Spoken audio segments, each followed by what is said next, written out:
Operation सिंदूर हर जगह बस यही ट्रेंड कर रहा है। पाकिस्तान के ऊपर डिप्लोमेटिक स्ट्राइक के बाद भारत की मिलिट्री स्ट्राइक की शुरुआत हो गई है। 7 मई 2025 की सुबह तकरीबन 1 बजे इंडियन आर्म्ड फोर्सेज ने पाकिस्तान ऑक्यूपाइड कश्मीर और पाकिस्तान के अंदर टेररिस्ट इंफ्रास्ट्रक्चर को डिस्ट्रॉय किया। इसका नाम ऑपरेशन सिंदूर रखा गया। 22 अप्रैल को पहलगाम हुआ और 2 हफ्ते बाद 7 मई को भारत ने मिलिट्री रिस्पॉन्स दे दिया है। आर्टिकल 370 के एब्रोगेशन के बाद कश्मीर के अंदर नॉर्मलसी आ रही थी, इकोनॉमी ग्रो कर रही थी, पर कैपिटा इनकम बढ़ रही थी, टूरिज्म फ्लरिश कर रहा था। पाकिस्तान ने इसे अंडरमाइन करने की साजिश की। टेररिस्ट ने परिवार के सामने नॉन मुस्लिम्स को वेरीफाई करके मेल टूरिस्ट को मारा और टेरर स्प्रेड करने के इरादे से फीमेल्स को जिंदा छोड़ दिया। चूंकि बर्बरता से महिलाओं के हस्बैंड्स को मारकर उन्हें विधवा बनाया गया, जिसे कल्चरली कहा जाता है कि उनके माथे का सिंदूर मिटा दिया गया, इसलिए इस मिलिट्री ऑपरेशन का नाम ऑपरेशन सिंदूर रखा गया। पाकिस्तान को क्लियर मैसेज सेंड किया गया है। इस ऑपरेशन में 9 टेरर साइट्स को टारगेट किया गया, जहां से पहलगाम अटैक की प्लानिंग की गई थी। जैसे पाकिस्तान के अंदर बहावलपुर में जैश ए मोहम्मद का हेडक्वार्टर्स और मुरीदके में लश्कर ए तैयबा का हेडक्वार्टर्स और पीओके में मुजफ्फराबाद और कोटली जैसी टेरर साइट्स। भारत की इंटेलिजेंस एजेंसीज ने टेरर साइट्स के एग्जैक्ट कोऑर्डिनेट्स का पता लगाया। पहलगाम अटैक की प्लानिंग करने वाले और उन्हें सपोर्ट देने वाले टेररिस्ट को आइडेंटिफाई किया गया। भारत के ऊपर हुए इस हॉरिफिक अटैक का सोर्स कहां था, उसका पता लगाया गया और उसके बाद पीओके और मेनलैंड पाकिस्तान के अंदर 9 टेरर साइट्स को डिस्ट्रॉय किया गया। भारत सरकार ने इंडियन आर्म्ड फोर्सेस को पूरी छूट दे दी थी कि कब अटैक करना है, कैसे अटैक करना है और किस स्केल का अटैक करना है। भारत की फौज ने अपना समय लेकर प्लानिंग की और पाकिस्तान को एक बहुत ही इफेक्टिव रिस्पॉन्स दिया। यह एक रिस्पॉन्सिबल रिटेलिएशन था, क्योंकि इसमें भारत की फौज ने काफी ज्यादा रेस्ट्रेंट दिखाया है। पाकिस्तान की मिलिट्री फैसिलिटीज को अटैक नहीं किया गया, केवल टेरर साइट्स को एलिमिनेट किया गया है। काफी मेटिकुलस प्लानिंग करके टारगेट्स को सिलेक्ट किया गया और पूरी ऑपरेशन को एफिशिएंटली एग्जीक्यूट किया गया। ऑपरेशन सिंदूर में यह इंडियन आर्म्ड फोर्सेस का रेस्ट्रेंट ही था कि खुली छूट होने के बावजूद उन्होंने इस बात को इंश्योर किया कि फोकस्ड और मेजर्ड अटैक के जरिए केवल टेररिस्ट इंफ्रास्ट्रक्चर ही डिस्ट्रॉय हो। पहलगाम हमले के आतंकी और उनके सपोर्टर्स को न्यूट्रलाइज किया जाए, but at the same time collateral damage कम से कम हो।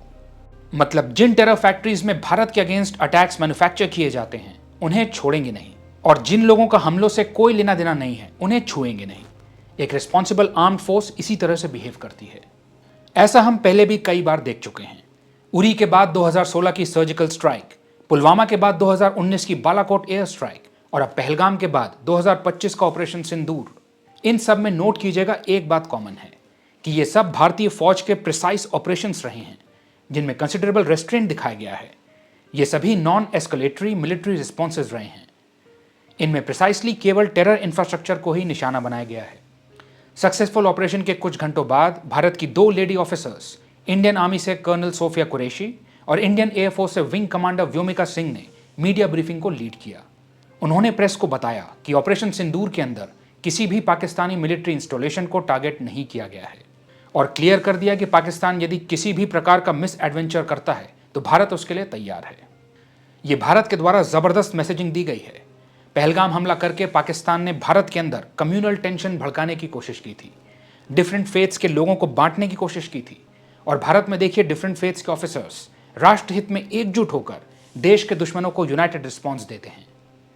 ये बात पाकिस्तान की सोच से परे है। उस रेडिकलाइज देश में ऐसा कुछ एक्सपेक्ट नहीं किया जा सकता। सर्जिकल स्ट्राइक इंडियन आर्मी ने की थी, बालाकोट स्ट्राइक इंडियन एयरफोर्स ने की थी और ऑपरेशन सिंदूर में आर्मी और एयरफोर्स के साथ साथ नेवी ने भी पार्टिसिपेट किया है। यानी इस हिस्टोरिक ऑपरेशन में इंडियन आर्मी, नेवी और एयरफोर्स तीनों सर्विसेज ने महत्वपूर्ण रोल अदा किया। 1971 वॉर के बाद पहली बार भारत की तीनों सर्विसेज ने साथ मिलकर एक कोऑर्डिनेटेड अटैक किया है। ऑपरेशन सिंदूर में इंडियन आर्म्ड फोर्सेज ने एक हिस्टोरिक ट्राई सर्विस ऑपरेशन करके टेरर के नर्व सेंटर्स को टारगेट किया और टेरर नेटवर्क की बैकबोन तोड़ दी। पाकिस्तान में फ्रीली ऑपरेट कर रहे टेररिस्ट के ऊपर गहरा आघात करके भारत ने टेररिज्म के प्रति अपनी जीरो टॉलरेंस अप्रोच का प्रदर्शन किया है।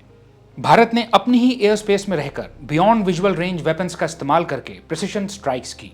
यानी इस समय भारत के पास ये कैपेबिलिटी है कि पाकिस्तान को पीटने के लिए पाकिस्तान जाना भी जरूरी नहीं है, यहीं से सफलतापूर्वक काम हो जाएगा।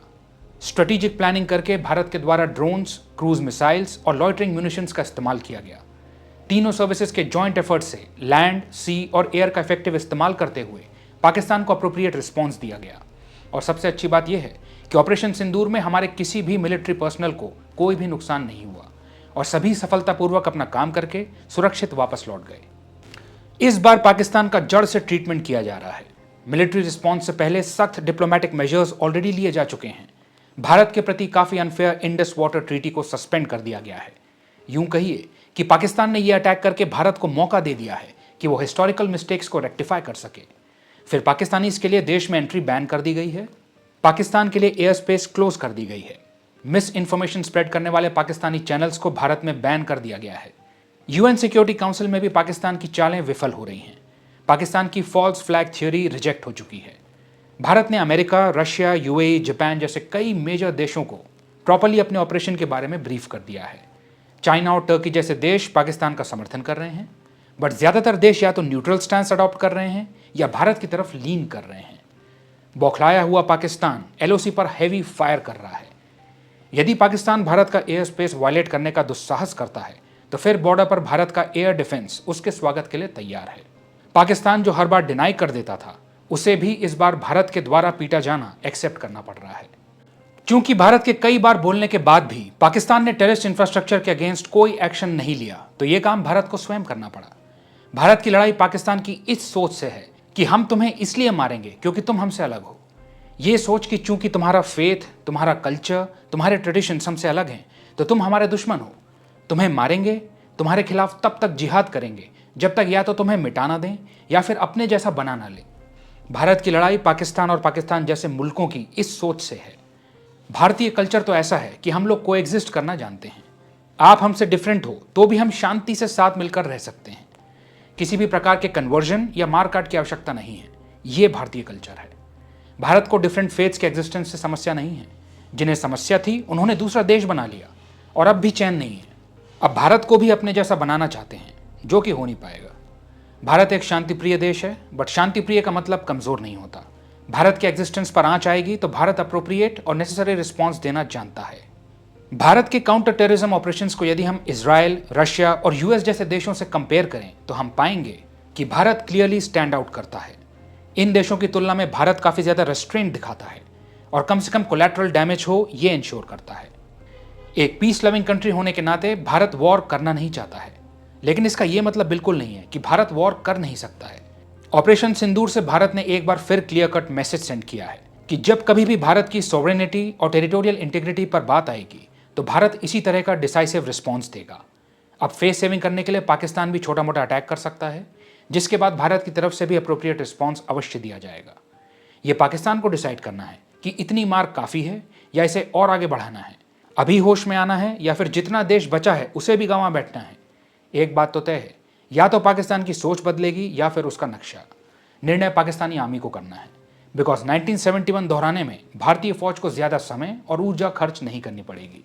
जय हिंद, जय भारत।